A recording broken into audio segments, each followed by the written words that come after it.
Alright, let's get back at it.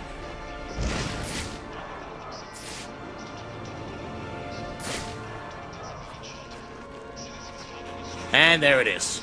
Great. I was right there. So what exactly is this supposed to be?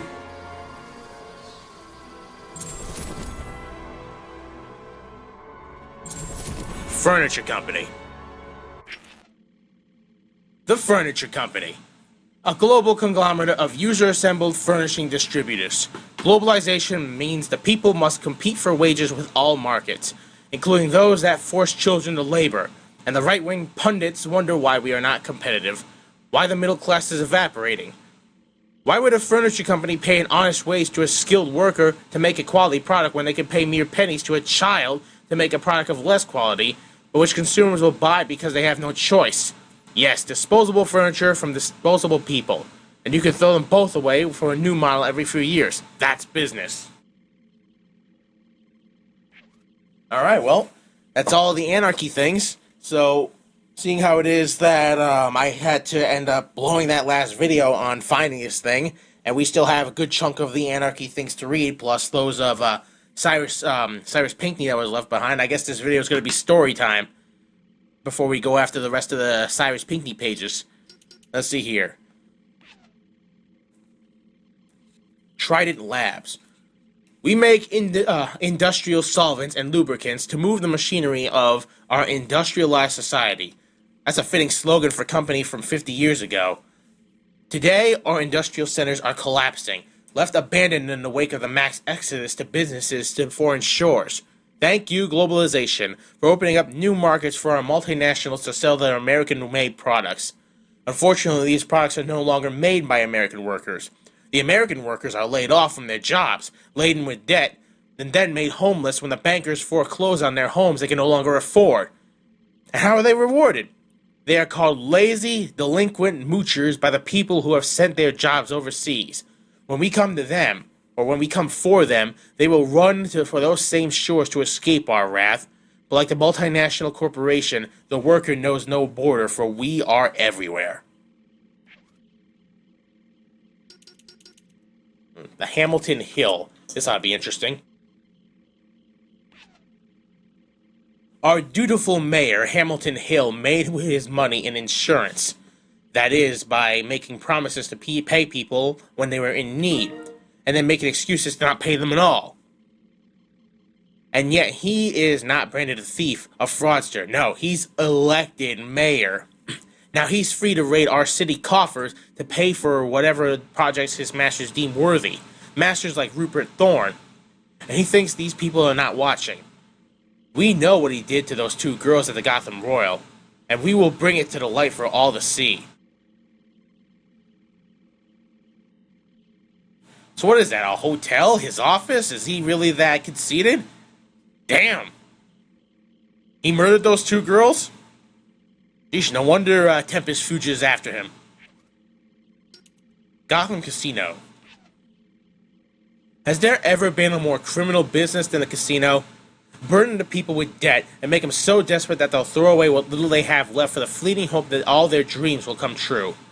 They show us pictures of the winners, massive jackpots that change lives, but they don't show us pictures of the thousands and tens of thousands of losers. Nor do they tell us how those jackpot winners fare years after they collect. Bankrupt, destitute, even worse off than they were before. They're selling a dream and you're buying. And if that were enough, they'll go even further. They'll ply you with alcohol. They'll even rig the tables to tilt their already ridiculously odds so far in their favor that there's no way the house will ever lose.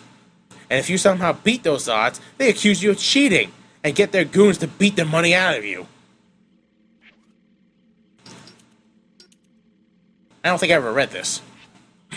Our corporate overlords build temples to their gods, the gods of greed, oppression, and opulence. Wonder Tower is the ultimate representation of capitalist arrogance, a monument to the disparity between the bourgeois and the proletariat. Never heard of that. Wonder City is a fiction meant to give a false hope to the masses that their lives in the future will be prosperous, but history shows the opposite. That we continue to fall behind while the power elite grows stronger. We will wipe this fantasy from the face of Gotham. Yeah, as we all discover, Wonder City didn't exactly work out as well as they would have liked. Monarch Theater. They don't show films here anymore. The theater was once a family-run operation, but their doors are closed. Unable to compete against the nationwide franchises that now dominate our landscape, theaters that all show the same Hollywood dreck that keeps us entertained, but blissfully ignorant.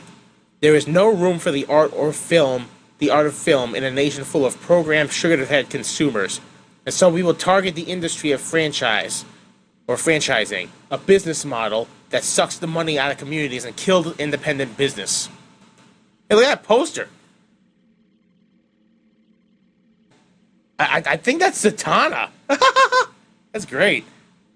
Also, I love how they took a photo of not only a thug, but one of Enigma's little relay things.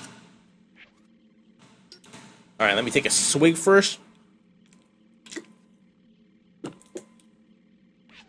The Dixon Docks.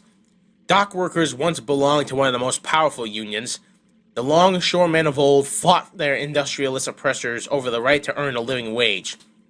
These and the other unions of their day said no to capitalist exploitation of the worker and built the middle class. But those days are gone. The middle class has been obliterated by the elite. The unions of today do not work for the rights of the worker. They have been twisted and corrupted into tools of oppression by crime lords, with the help of their government cronies. By allowing the perversion of this instrument of liberty, fascist governments and corporatist interests have dismantled our right to collect bargaining all too easily. We must re-educate ourselves, remind ourselves that the worker is not a slave and deserves compensation that matches his contribution. Also, oof. Gotham Light and Power. Our politicians continue to privatize what should be public goods owned by the people. Monopoly on electricity gives inordinate power over the entire population to a few corporate executives who think that they're genius businessmen because they make money through their control of a product that everyone needs. We, the people, pay for the roads, for bridges, for dams, for power plants, and then sell them off to these for-profit corporations. Oh, they say these utilities will be run more efficiently by private business, yet their executive salaries increase. They lay off full-time workers and use contractors they don't need to pay benefits to, and then begin price gouging the people. Electricity is a necessity, like air, water, food, and yet we allow these corporate profiteers to gain from it. I mean, if a public utility is losing money, who is it losing money to? The people! Whereas profits from privatized utilities go directly into the pockets of the wealthy few, and our costs always go up. No more. We will take back what is ours, give power free to the people, and see our lives prosper as a result.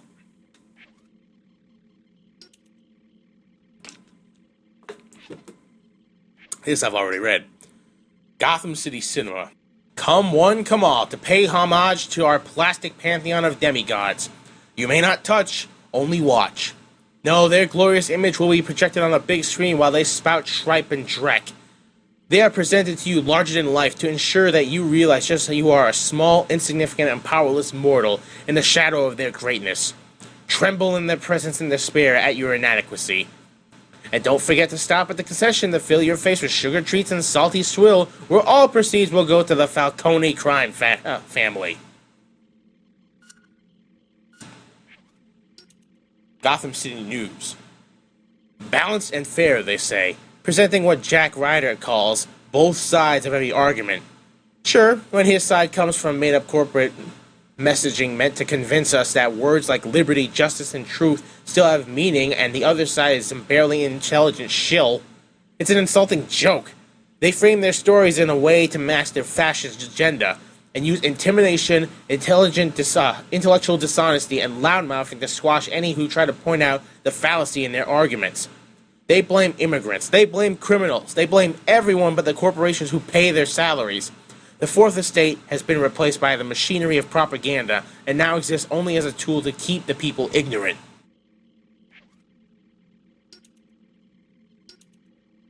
Alright. Solomon Wayne Courthouse. Does anyone still believe there is justice in Gotham? If the common man robs a banker, that man is sentenced with the full force of the law. But if the banker robs the world, he is given a bonus by bosses, corporate robber barons. No banker sees the inside of a courtroom. No financier is charged with theft, with fraud, with racketeering. The law does not apply to the elite. Even murderers and rapists who are somehow brought before the court are only put away if their criminal overlords want it to happen. Judges are bought. Juries are bribed and intimidated. This system needs a purge. Well, it's already started since Solomon Wayne Courthouse is long since dead. Gotham Merchants Bank. In the past, if you had no talent, no ambition, and no skills, then there was only one job you could do. You could become a banker. But then our banks were deregulated. Lessons learned from the Great Depression were forgotten, and the banks were allowed to gamble with the money of pensioners. And the banks lost. They lost it all. Were the bankers punished? Sent to prison? No. Not one. Were they fired? No. They were given bonuses. Were they forced to shut their doors? No. They were bailed out by corrupt governments using money from the very pensioners whose money they lost. They borrowed against our future and gave the money to the bankers. And now that they ask we embrace austerity because our country is so far in debt. And the bankers? They are not smug in no knowledge that they defrauded the world. They are not celebrating their victory over the middle class. No, they are so blinded by the broken and corrupt system that they don't even think they've done anything wrong. We must pry their eyes open and make them face the fire of our fury. Ace Chemicals. They tell us that their products are safe. Who knows? Maybe it's true. Maybe the poison they use to kill insects that feed on our fruits and vegetables do not affect a mammalian life. But then what about our bees? They are dying off in record numbers. There are places in the world where insect pollination no longer happens, where people have to pollinate each flower by hand. This corporation is reaping short-term profits at the exposure of the people not being able to eat an apple or orange in the future. And this is not news. This is known. Known and ignored by the well-bribed government officials and their quack scientist slaves. If they maintain that their product is safe, then I say we feed it to them.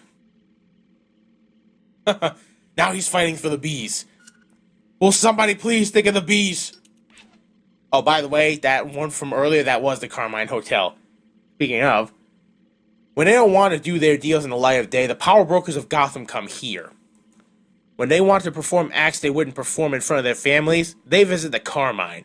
The rats and roaches are all witnesses to all manner of sick crimes, not to mention the backroom deals that have parceled up in this city to corrupt officials and crime lords. Now that we know where to find them, we will hide, we will wait, and we will listen. And then we will throw back the curtains and shine the light on their sordid businesses to expose them to our rage. Ameritech Industries. This was the first one that I got. I think I already read this once before, but I might as well read it again for the sake of it. Guns and ammunition. Weapons of war are the ultimate luxury good. When you fire a gun, you literally burn your money in a small explosion that sends a metal projectile down the gun barrel at high velocity. Is there anything more frivolous? There is no more heavily subsidized industry in the world. But they don't just use our money to make weapons. No, they use our tax money to lobby and bribe politicians, the very politicians who gave it to them so they can get even more. We don't require the right to bear arms. We only require the will to use them. Ameritech, I believe, is where John Henry Irons, aka Steel, works. Let me just put this back up here. Mendo soap, huh? Sounds innocent, doesn't it? But who is making the soap? Mendo imports illegal immigrant laborers, luring them to this city under the premise of a new life and then forces them to work under threat of deportation. We should not begrudge these innocents of making a living. What we should rail against is the globalization that forces our workers to compete with them. The superpower corporations who have seen all cross-border trade protections removed so they might pillage foreign countries. And the results? The lives of the workers all over the world destroyed. We welcome these brother workers, for they shall swell our ranks. And last but not least, this fucking place. Cale Anderson. I'm with Anarchy, I say we burn this place down. When was the last time any pharmaceutical company announced a cure? They don't search for cures anymore. Cures are bad for business. If you cure someone, you only have them as a consumer once. But if you manage their condition, well, then you have a consumer for life. For-profit pharmaceutical research will never cure the diseases of our time. They prey on your compassion and your guilt and use it for their own gain. Stop funding them. Stop giving them our tax dollars. Take their research and give it back to the people who will use it for the common good. Alright. That being said, that's all that Anarchy has to say. We'll never have to hear from his sorry ass again. Next up, we'll look for all the Pinckney plaques, get all that taken care of, and maybe solve the mystery exactly what happened to him. And once that's done, I'll listen to the tapes in order, and then read these things, and then at least until I get the DLC, provided of course it's still available, we'll be finally done with Arkham Origins. I don't think it's going to make it over 100 videos, which is a shame, but I suppose Pirate Warriors 2 will have to dethrone its predecessor as the longest lane play of all time. Nevertheless,